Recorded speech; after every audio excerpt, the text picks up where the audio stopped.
spoke with a client. First time he called me. I think, in fact, Gary, he might have seen you and me talking on one of these YouTube videos. And he said, Dion, I purchased a property a couple of years ago, pre-construction condo, $1.4 million.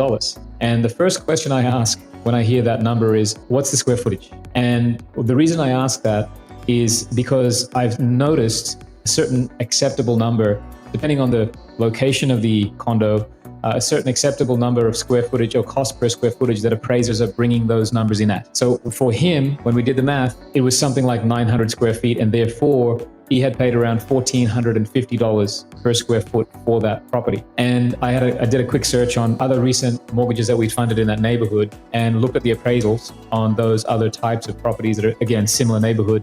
And they were coming in at about $1,150 to $1,200 per square foot. So we had to have a conversation. And in fact, before he called me, he knew that he had overpaid. He knew that the appraisal was going to come in short. So his question was, Dion, how much extra down payment am I going to need to put into this deal? Fortunately, he had the funds, but in his case, it was something like $200,000 or $300,000 extra down payment required because of what we anticipate that appraisal to come in at. And sometimes I don't know what that appraisal will come in at, but if I have a fairly good idea, I'm going to tell the client straight up. There's no point in waiting 3 weeks until we get the report in our hands.